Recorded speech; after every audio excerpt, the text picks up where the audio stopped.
guys, so please excuse the bare face without makeup. Today I'm going to be filming a video, kind of like a review slash demo on this little thing here. I'm really sorry that it's dirty. I completely forgot to wash it yesterday and I wanted to film this video today. But this is a Beauty Essentials blending brush, or blending sponge, not brush. It reminds me a lot of the Beauty Blender, apart from the fact that it has the curve at the top. And I saw this in Priceline about a week ago, and I picked it up and thought it reminded me a lot of the Beauty Blender, so I thought I'd give it a go. The Beauty Blender I think is about $25 or 20 something dollars. This was $8, and I don't really know whether it compares a lot to the Beauty Blender, considering that I've never had the Beauty Blender before. I don't know whether I'll purchase the Beauty Blender. I don't know whether it's any better than this. But this seems quite sturdy. It seems like it's good quality. It's not flimsy. It's not too soft. It's quite a dense sponge.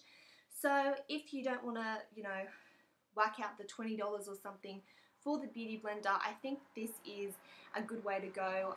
If you're in Australia, of course. I think Beauty Essentials only sells in Australia.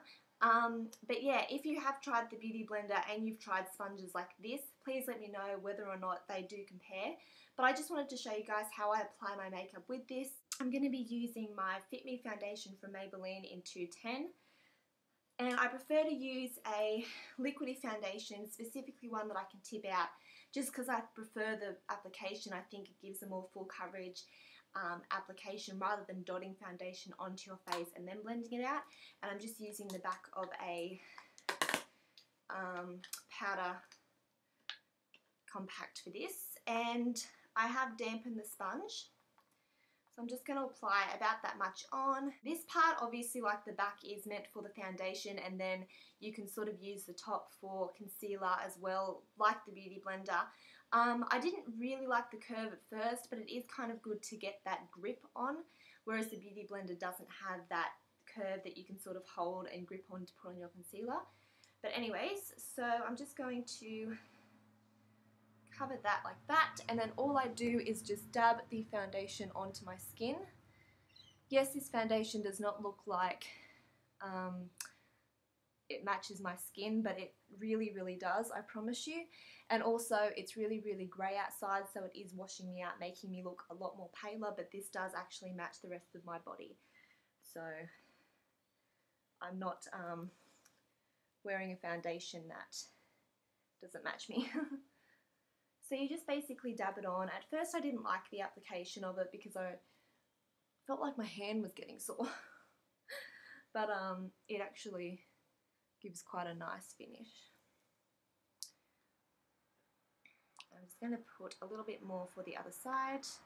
Probably a bit too much.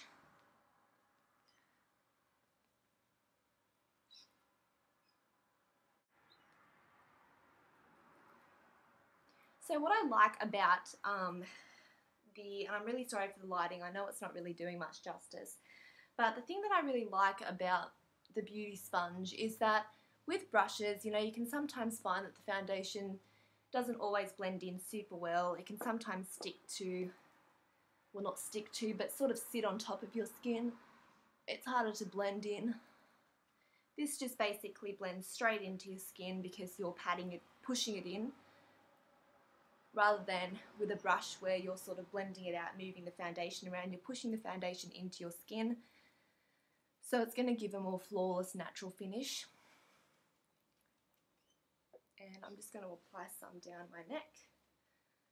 As you can see, you can kind of tell like it matches now, but I know it's not the best lighting.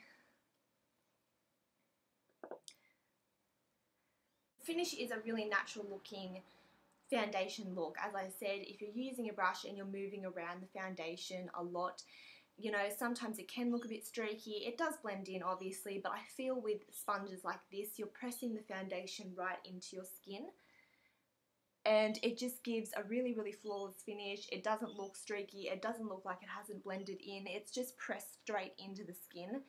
So it pretty much just looks like you have good skin naturally. I do really like this sponge. I don't think that it is overly amazing, whether or not, as I said, it does really compare to the Beauty Blender. But if you do live in Australia and you're looking for a dupe for the Beauty Blender, I do recommend this sponge. As I said, it's from Beauty Essentials. You can use this little bit for concealer and to get into like the sides of the nose and stuff. I don't really use it for concealer. I just use my fingers, but I do like it.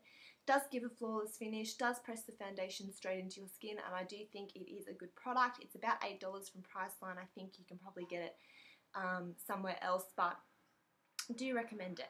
So that's just my little review slash demo of the foundation and how I apply it. As I said, apply it with a damp sponge so that the foundation doesn't like soak into the product, into the sponge, and you lose product. But that's basically it. I do use my Real Techniques, Real Techniques sparkling brush for my foundation a lot, but I do also use this one just occasionally when I want to use it. But that's basically it, and I'll talk to you guys soon. Bye.